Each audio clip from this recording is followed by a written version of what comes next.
how much of Earth's surface is covered by water? The answer is 2/3. And how much of the Earth's atmosphere covers the oceans? Also 2/3. Satellites in space measure the major gases in the atmosphere, but it takes an aircraft to find out what's really happening in the chemistry of the air above the oceans. That's where an atmospheric tomography mission comes in. Since 2016, a team of scientists flew with a research aircraft. These scientists with 25 advanced instruments aboard has sampled over 400 different gases and a broad range of airborne particles on month-long excursions from Alaska down the Pacific to New Zealand.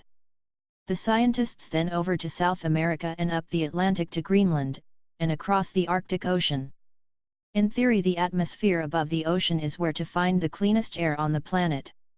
Over the course of 3 deployments, and with their 4th and final deployment beginning in late April, the team has found surprising levels of pollutants above the Pacific, Atlantic, and Arctic Oceans. The atmospheric tomography principal investigator said, "It's astounding to see such dense pollution in the middle of the ocean, so far from the source regions."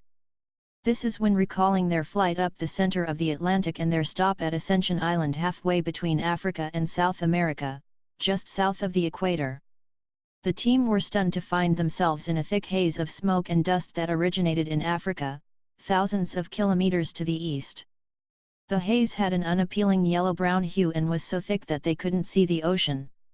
All of the hundreds of pollutant chemicals the team measured had very high amounts. On each revisit since that first one, they have found a similar pall extending for thousands of kilometers, spanning the entire tropical Atlantic Ocean. Computer models that simulate the movement of the major gases such as carbon monoxide, created by incomplete combustion from fires, are one of the tools used by the team to get an idea of what they might see on each leg of their flight. It's also one of the tools they are evaluating. One of the great things about the atmospheric tomography mission is showing how well the model generally works, according to the chief scientist of Earth Science at a spaceflight center in Greenbelt, Maryland. The model combines weather forecasts with known atmospheric chemistry to tell them when and where a pollution plume will intersect the flight path. According to the chief scientist, it misses a lot of the detail. He also says that it's giving you an understanding of where the stuff is coming from, and that allows you to refine your science. He also says, "We're not out there discovering uncharted lands, but it's like, I have a map of Iowa, and I'll drive around there, and that map is probably, depending on how old it is, 95% right. It's the 5% wrong that's interesting." According to atmospheric scientist and atmospheric tomography mission researcher, one of those interesting deviations occurred over the Arctic. One of the largest pollution plumes scientists saw wasn't predicted by the models, which came from fires in Siberia. So the atmospheric tomography mission has given the team a snapshot of what they might be missing. Tracking plumes is only the first step. The next is getting a better understanding of how they change as they linger over the ocean. For example, the hydrocarbons from smoke plumes react in sunlight with other gases to form ozone, a greenhouse gas and air pollutant best known as the main ingredient in city smog. The instruments aboard the DC-8 can detect both ozone itself and all the gases that produce ozone by chemical reactions. What does this mean?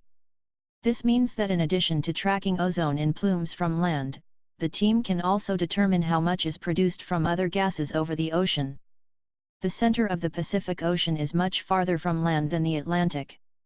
There, the team observed generally low ozone levels, but the production of new ozone over the ocean based on the measured suite of ingredient gases was higher than the models predicted.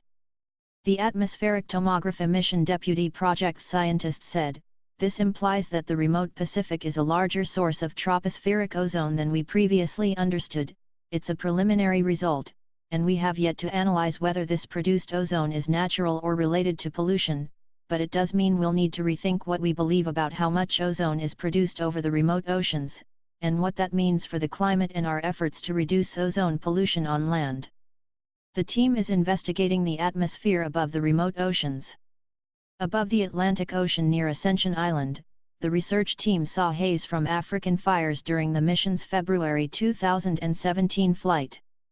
The team's final deployment will take place this spring. With the atmospheric data they've collected during flights from each season of the year, the science team will continue to analyze the data and improve the atmospheric models that help us understand our home planet. Scientific evidence may be found at the link below this video. Thank you for watching Rendsburg Science. See you next time.